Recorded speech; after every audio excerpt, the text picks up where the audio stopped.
আগে থেকে ডিমটা সেদ্ধ করে রেখে দিয়েছিলাম। ডিমটা সেদ্ধ করে একটু সামান্য হলুদ দিয়ে দাও, দেখো ডিমের রঙটা কেমন সুন্দর লাল এসে যাবে। আজকে ভালো করে ভেজে নিচ্ছি। ডিমটা ভাজা হোক, ভাজা হলে রঙটা হলে লালটা খুব ভালো লাগবে খেতে, টেস্টও হবে। যদি এতে একটু চিনি দিয়ে দিতে পারো তাহলে রঙটা আরও সুন্দর হয়, কিন্তু অনেকে একটু সুগার থাকে, খেতে পারে না, তাই এইভাবেই করো। দেখো একটু বেশ ভালো ভাজা ভাজা হয়ে গেল, আমি এবার ডিমটাকে তুলে নিলাম।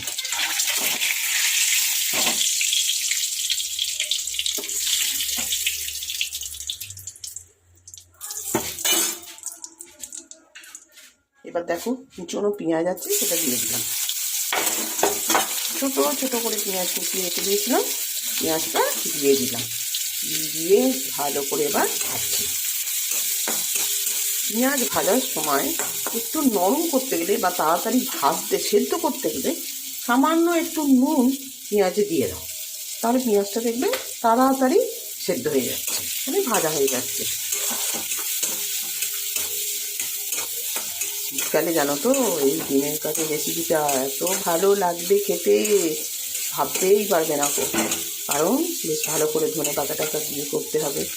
এই একটু ভাজা হয়ে গেলে তাড়াতাড়ি সেদ্ধ হয়ে যাচ্ছে। একটু দেখতে থাকো বন্ধুরা, তখন দেখে নাও আমার সেরু কেমন আমার পেছনে রয়েছে, বসে রয়েছে কেন না রান্নার এখানে। ও সেরু, খাবি কি তুই ডিমের কারি? না না না, সেরু ডিমের কারি খাবে না। সেরু ডিমের কারি খেলে সেরু অসুস্থ হয়ে পড়বে। এবার দেখো একটু টমেটো কুচি করে রেখেছিলাম, টমেটো কুচিটা দিয়ে দিলাম।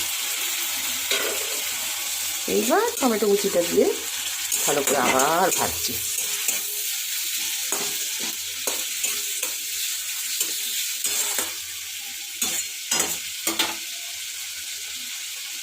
এবার একটু হলুদ দিয়ে দিলাম।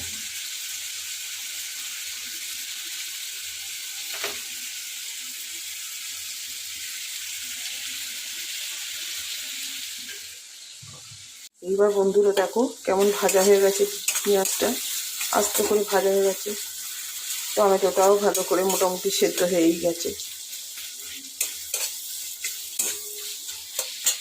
এরপরে দিয়ে দিলাম একটু লঙ্কার গুঁড়ো, তোমরা পরিমাণ মতন দেবে লঙ্কার গুঁড়োটা, বেশি ঝাল যদি খেতে না চাও। তোমরা এতে আদা বাটা না দিলেও চলবে, তুমি দেখো না কেন খেয়ে তৈরি করে দেখো কত সুন্দর খেতে হয়ে যাবে একটা।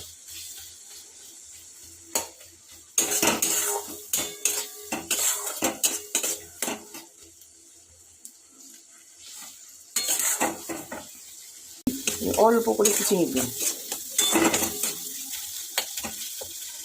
চিনি দেওয়ার পর যদি মনে করো জল দেবে দিতেও পারো, আবার নাও দিতে পারো।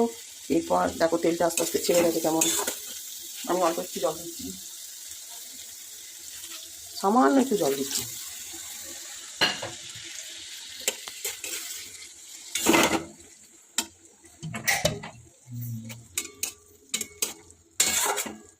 ডিমগুলো আস্তে আস্তে দিয়ে দিলাম। এবার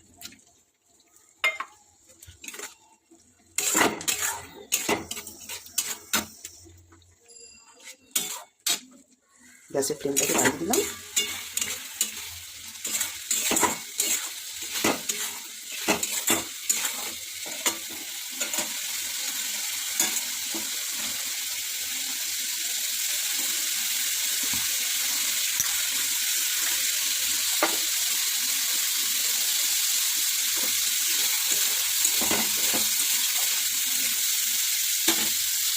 একটু গরম মশলা দিয়ে দিলাম অল্প, দেখো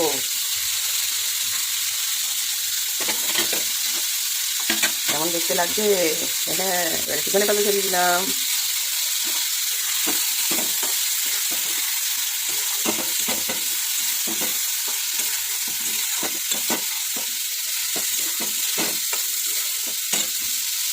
দেখো তো কেমন দেখতে হলো।